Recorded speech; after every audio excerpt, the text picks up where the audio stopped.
Hi, good afternoon, everybody. Thanks for bearing with us through the fire drill. Well, it wasn't really a fire drill. The good thing was it wasn't us. Somebody burnt some corn or popcorn, and we'll be invited back next year, hopefully. The next gentleman that's about to speak, he's a co-founder of Point 3.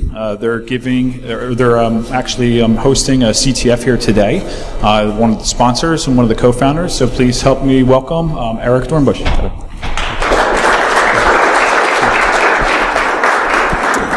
Hey, thanks everyone. So feel free to heckle, and if this doesn't work, pull a fire alarm. We'll be totally fine.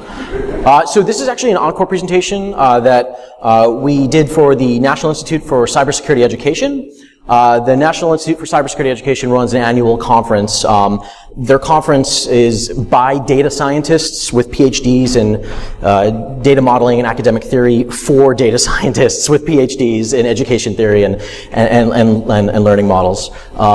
I am not a data scientist. I don't have a PhD in either education theory or learning models. I actually am not a data scientist or have a PhD in anything, so I'm just a guy. I ran color commentary for the first run of this talk.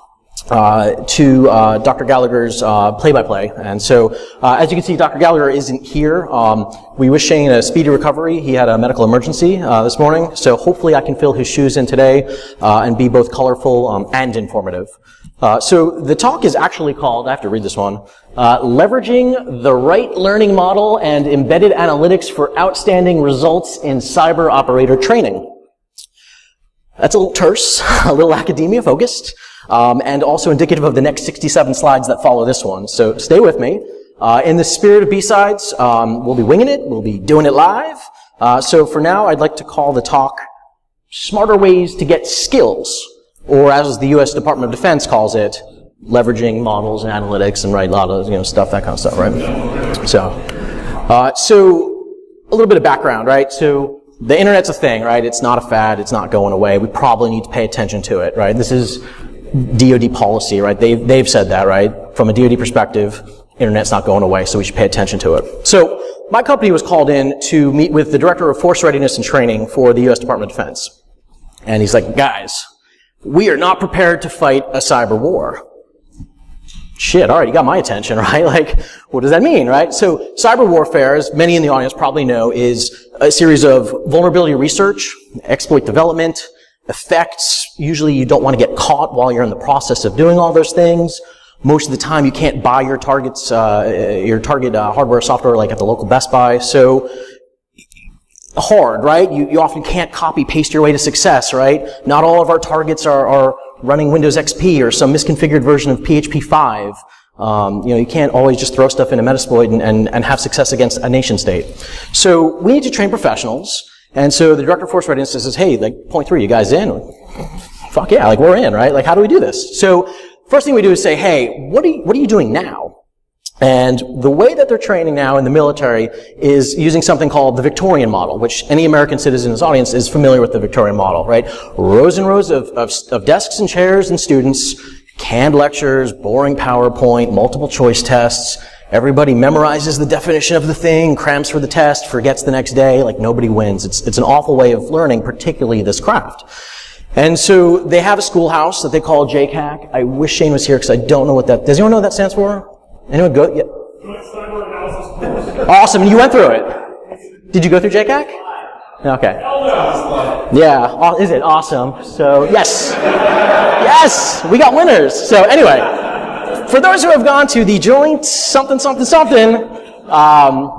dude, my condolences, right? That sounds awful, right? That's not how we learn. So the Pentagon came up with something called the Cyber Operations Academy course. So my understanding is that they wanted to call it the Cyber Operations course, and then they just didn't like the acronym. So we got the Cyber Operations Academy course. So we throw away the canned lectures. We give everyone nothing but keyboard experience the entire time. The very first challenge when you walk in our door is a use after free bug that relies on ROP training to gain execution, right? That's the very first thing. And then you have the next 6 months to learn how to do that over and over again, right? We focus on the hard stuff like vulnerability research, zero-day exploit development, reverse engineering, malware analysis, in-memory forensics. We also emphasize soft skills. So we divide up the students into teams. Everything is team-based because that's how you work, that's how you fight. The students are given hard problems, long times to solve them. We don't go through the whole like, all right, it's lunchtime, like if you can get the answer, it was 17, we come back, let's talk about cryptography, right? That doesn't work. So we give students weeks and weeks to solve some of these challenges. And as a result, they have to learn things like time and resource allocation. For some of the projects, we actually give the students a dollar budget where they have to go and buy things. They got to determine like what's the best use of those funds, division of labor, how to conduct briefings. That's all emphasized in the COAC. And so the course is, again, it's all hands-on. So we meet at 8 a.m., we meet at 12:30 p.m. for a big family hug, right? Like, who is stuck on a thing and literally has no idea how to research the way out of it? All right, you're stuck, like, let's all nudge that team along, class, let's kind of debate this out. But for the most part, that's it. Then, go back in your hole and work, right? And so the intent is, a lot of these challenges are hard, but the thing that makes them hard is time, right? We know what we ultimately need to do, we just don't necessarily know how to get all the steps through, so great. We'll give you time and resources and a team to go solve those problems. So it turns out that this actually isn't new. It's old. It's like Dark Ages and caveman old. So probably everyone in the audience is aware, like, ours is a craft. And so the best way to learn is by doing. Right? It doesn't make sense to read a book about it. It doesn't make sense to watch a video or even to attend some of the talks and hear how somebody else did it. The best way to master a skill like this is to go and do it. So it's a craft that's all hands-on, and we provide mentorship using something that is ages old, again, called the journeyman apprenticeship model. And the rest of the time, again, just everyone is learning. And so I've skipped about 15 slides here. Again, data scientists from the Institute for Defense Analyses, from the Advanced Distributed Learning Initiative, and some experts from Booz Allen Hamilton came and evaluated everything. They evaluated the students, they evaluated the mentors, they evaluated the curriculum, the facilities, like everything.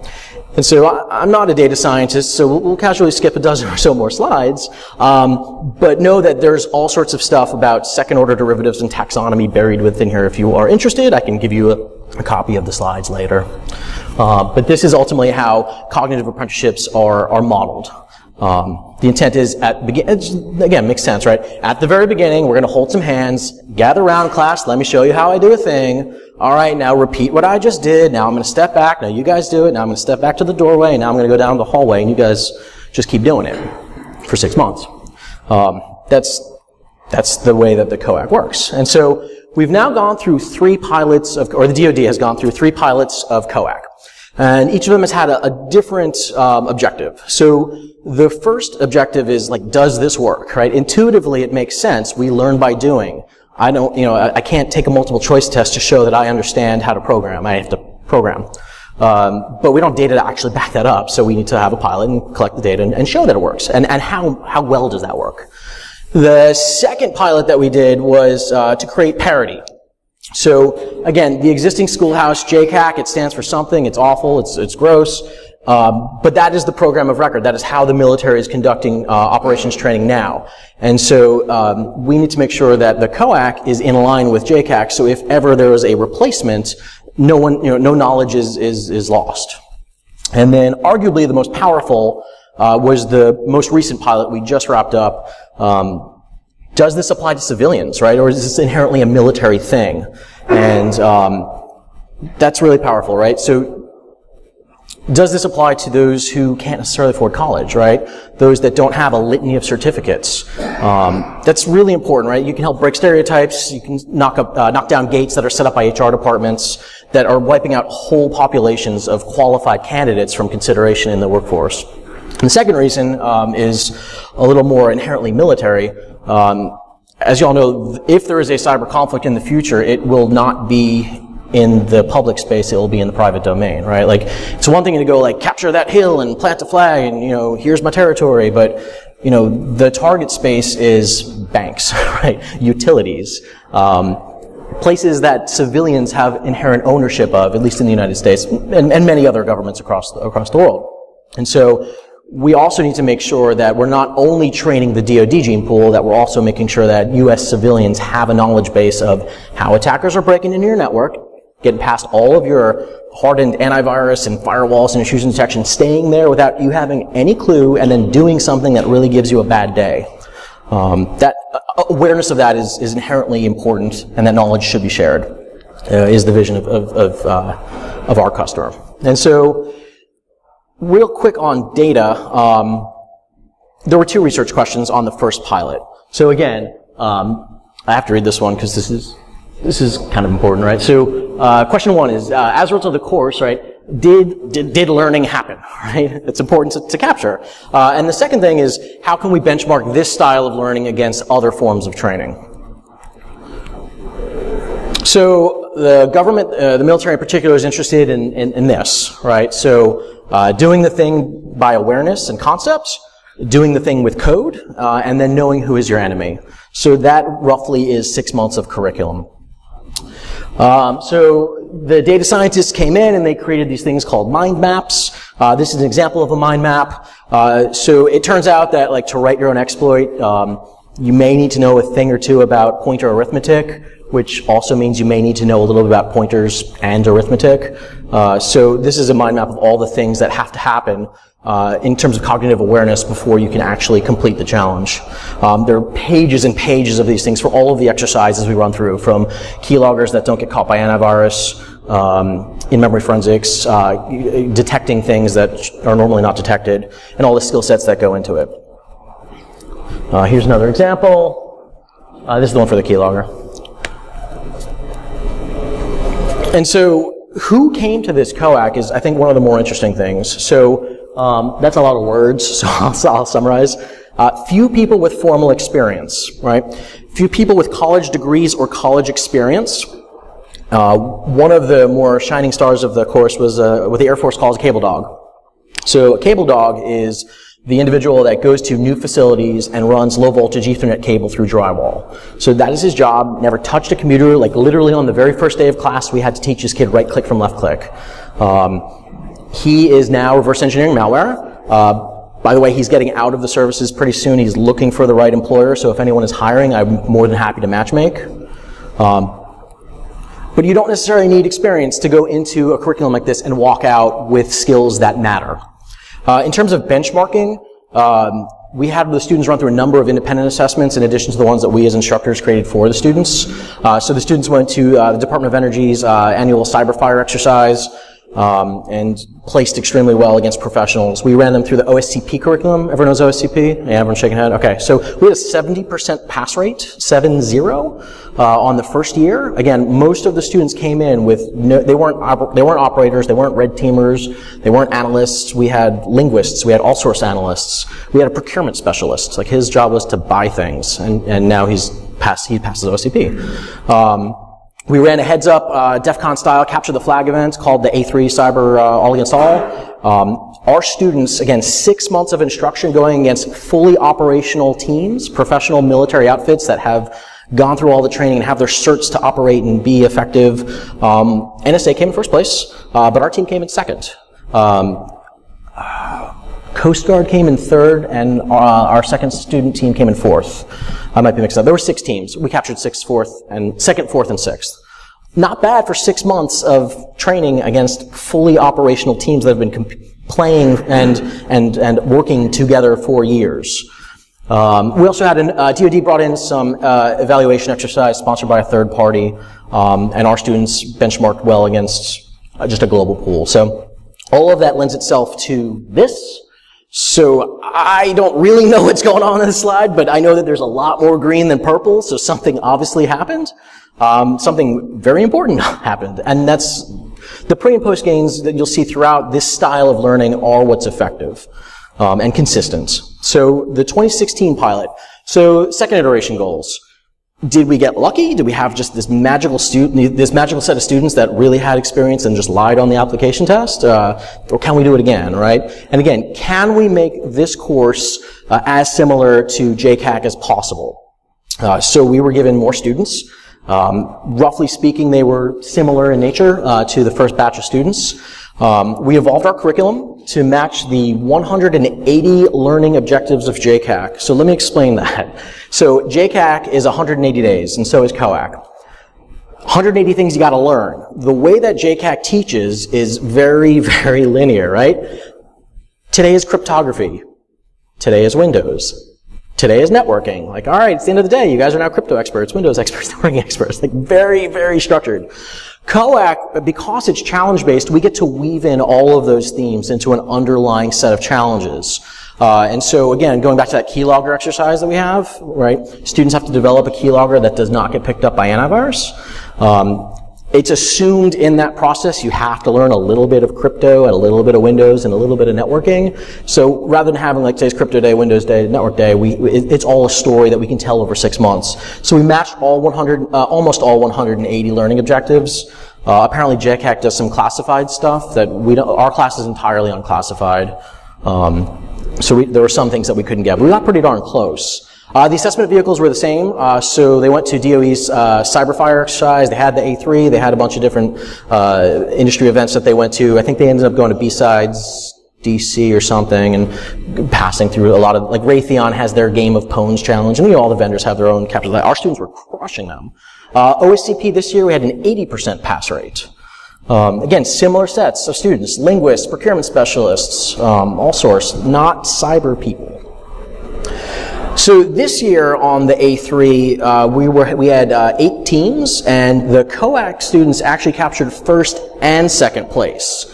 So that means that the best teams that the military put up to us, there were 2 Marine CPTs, the cyber protection teams. The Coast Guard had their CPT. There was actually an industry team, a private company of professional pen testers. The COAC students with 6 months of experience came in first and second place on that event, and the other teams filtered down towards the bottom. All right, another bar graph. Looks like some awesomeness is happening. Any questions on this? Cool. Data, right? Data, it's exciting.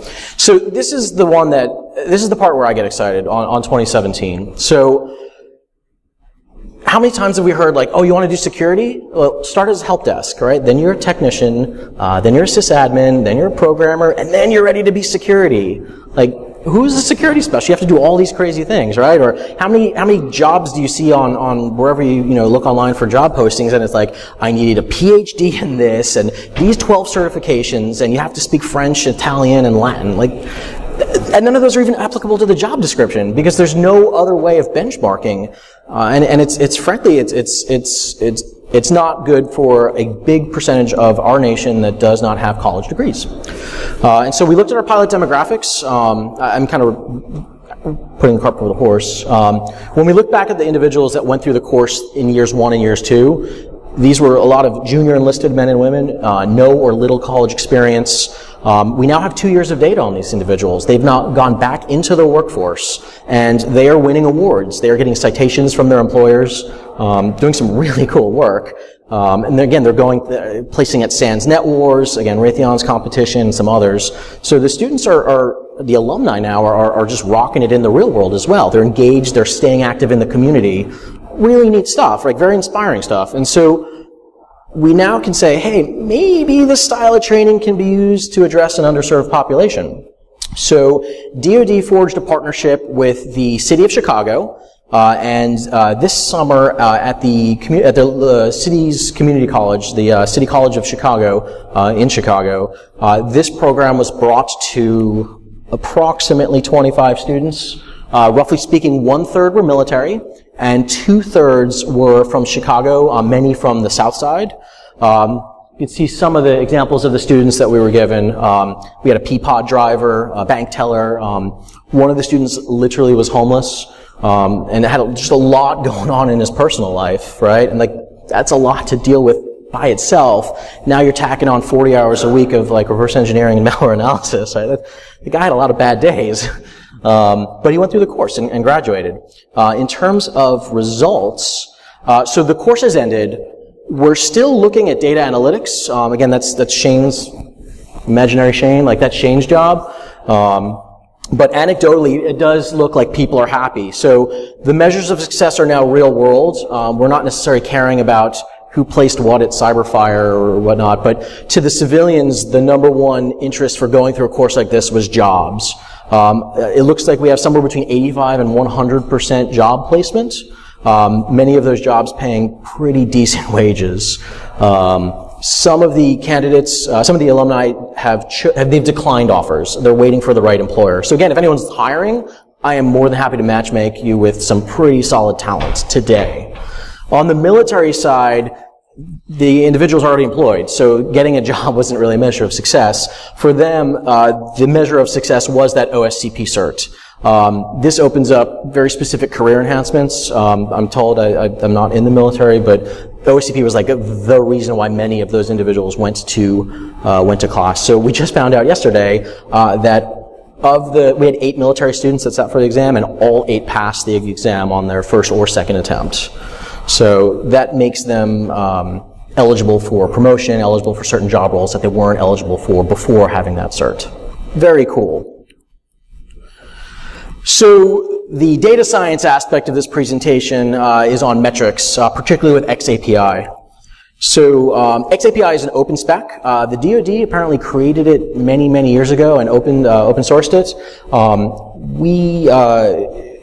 We use it in our class. I'll explain in a second. But what's nice about XAPI is it enables us to hook at different positions of the challenges, and that lets us measure how far people are advancing, how quickly they're advancing. We can, in some cases, determine levels of frustration, right? Like, it's been a while since you've gotten to the next step, but you continue to be logging in. You're engaged, which is good, but you're not progressing, which is, you just need a little bit of love, right? And that's the whole point of the course. Our platform that we use is called Escalate. We are talking about, like, shameless plug, right? You can absolutely try it for free at privesk.me, right? Privesk.me, everyone go to privesk.me. That's the learning platform that we use in the course. And so, with Escalate being XAPI enabled, again, it allows not only access to the challenges, but also the instructors and all of those analytic capabilities on the back end. So we can see things like who's logging in, and when folks are stuck, when and where individuals are going when they want help, and then we can determine, are those resources useful, right? If everyone goes to a particular website and then comes back with the answer, that's a good website, we should keep track of that, right? Or archive it or something. People are going to watch this video and it doesn't help, that's not a good resource. We can also measure things like learning pathways. This is the next generation of academic modeling. I can't speak authoritatively to it, and I wish Shane was here. But the Escalate model is very Netflix-oriented. So you can log in, and the instructor can say, hey, class, like, we're doing this, then we're doing this, then we're doing this. But it's a choose-your-own-adventure, and individuals can kind of do whatever they want on any time, nights and weekends, or within the classroom. And so by measuring who is going to what challenge, in what order, as things are completed and attempted and then completed, that's a really neat way of finding out what that person's interests are, where their aptitudes, the strengths and weaknesses are, what categories appear more interesting and relevant to the general population. And so that information is interesting to academia, and I guess to us as well. So in terms of next steps, really just more of this, like this works. So we've completed the instruction phase of the pilot, and now we're going back through all the data to try and mine out and tease out all the interesting things. My understanding is next year there will be a formal comparison of the new model, again, hands-on, no PowerPoints, against the existing model, lots of PowerPoints, lots of multiple choice tests, and the way we're doing it is through another course. So the 4th course will be in the spring of 2018, and that will be in Maryland. So that is my talk. If there are any questions, I'd love to open up the floor. Anything at all, and again, feel free to pull a fire alarm or throw something at me. We're pretty flexible up here. Anybody? Yes, sir. What learning models did you use for your comparison between your different case studies and learning practices? I might need to hear that again, and I really wish Shane was here.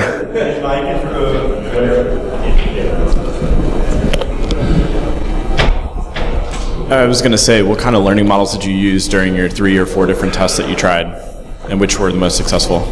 One more time. Which learning models did we use? Yeah, like Bloom's taxonomy, those kind of learning strategies and learning models. So Bloom's taxonomy is, my understanding of Bloom's taxonomy, the new one, not the old one, is what are the learning objectives and to what degree, right? So can students identify something, or can they develop a solution, or can they, is that correct? So we do a lot of that. We do a lot of the higher cognitive pieces. So by the end of the course, it's not enough to say, hey, I know what exploitation is. The students are authoring exploits. And because of all of the challenges were written by us, the instructors, inherently they're 0-day, right? So they weren't able to just like find a resource and copy paste it into Metasploit and go for victory. They had to go through things. I didn't talk a lot about the defensive side, but that's really big for DoD, because a bigger function, like offensive is a little more sexy, but the defensive side is where all the manpower personnel is. On a defensive side, DoD is very aware that like checklists are bad, right? It's a really bad day if like you do this, then you do this. All right, everything is green. We're safe. We're secure, right? Like DoD recognizes that that doesn't work, and so we threw a lot of stuff at the students and made them really recognize like, oh crap, like everything is implanted, right? Our hardware is implanted, our software is implanted. Like, what do we do? Like, how do you trust a platform that is inherently untrustable because it was built in a foreign country? I don't know, right? But when you mix enough of that together and have good monitoring in place and good processes in place that the students develop, that seems to be more effective than reading about the definition of encryption and then taking a test that says, I need to know, is encryption like really important, kind of important, or none of the above, right? Like, hands-on is just the way to go. Does that answer your question? Cool. Yes, sir. Are there ways to apply to get into this program? Yes. So thank you. That's all. As a salesman, like that's a great question. So three ways you can get involved. So if you are a business, you can sponsor a student to go through the curriculum and get involved that way. If you're an individual that wants to go through the curriculum, there are two ways. So again, we've got COAC. I'm sure there's a slide. Oh, you can go through the course. The course is tough, right? It is 6 months. It's 40 hours a week. And my understanding is that there's no stipend, so you got to figure out how can you commit 6 months of your life without income, right? There's a tuition associated with it. I'm not quite sure what that is just yet, but it'll be roughly about $15,000 to $20,000 per student before scholarships are applied. It will be taught at a community college course, so it will be what's called MHEC approved, the Maryland Higher Education Commission. So there should be some college credit equivalencies. So that's one way. Honestly, the shortest path is, if you want to take the course, see me after the class or email me. My email is up on the screen. It's evan@point3.net. The easier way is Escalate. So we recognize that not everyone can put their life on hold for 6 months. Not every manager is going to let you go for 6 months. And not everybody just wants to be constantly barraged and immersed in this for 6 months. So Escalate for us is a way. It's much cheaper. We have two packages. One is roughly $1,500 for 3 months. The other is $3,000 roughly for a year. That subscription gains you access not only to the challenges but to the instructors. So if you get stuck, you can like digitally raise your hands, and we can either open up an IRC session or a webinar. We have office hours and everything, and that's Netflix model. So log in, username and password, and you have free range to all the challenges in the system. That's called Escalate. And our booth is like right on the side of the wall, and we've got tons of like literature for that.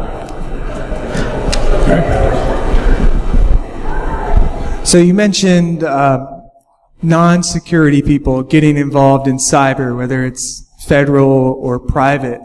One barrier I've found is if you're in private and security and you don't have a degree and you want to go federal or something. Any thoughts on that? Or yeah, it sucks. It does, right? And so, like, we recognize, right? I think this is a friendly audience, right? We get it. Like, if we've got skills that we can demonstrate, like, there's value there. And a small, like, my company employs folks that don't have college degrees because they've gone through Escalate challenges and they've proven to me that they can do the job that I'm hiring them to do. Larger employers are working towards that space. So IBM now has something called gray collar. So you've got your blue-collar jobs, your white-collar jobs, and I'm sure IBM has trademarked the hell out of this. They call it gray-collar, and gray-collar is, again, designed to be a diversity initiative, right? So I don't need the kid from Ivy League school with the certs, right? Like, that's one person, but maybe I can get the individual that can get through some hands-on, and that's the new gray-collar economy. So if IBM's talking about it, that's going to make waves down the road. I know that there are 3 congresspeople now that recently issued a letter to OPM and said, hey, OPM, this job description says you need this degree. Why? Like, prove it to me. Because unless there's something degree-bearing in this job, open it up to all the community college kids, right? Or anyone that has skills. So people are starting to think this way, but I mean, your specific question of how does this apply to federal government, like that's a slow race. You'll get into IBM before you get into like the federal government, right? Cool. Any other questions?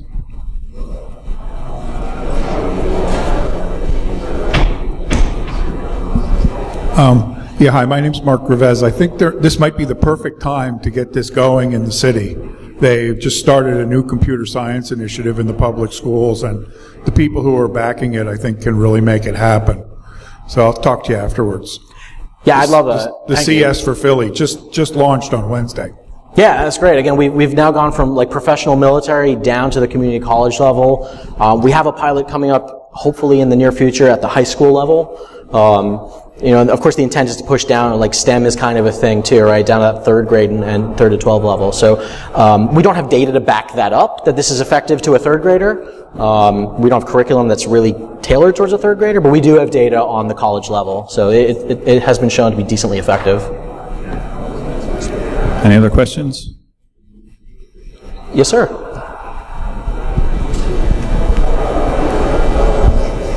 So you mentioned the OSPF. Is there other certifications they help you to pass, like the GX or Cisco?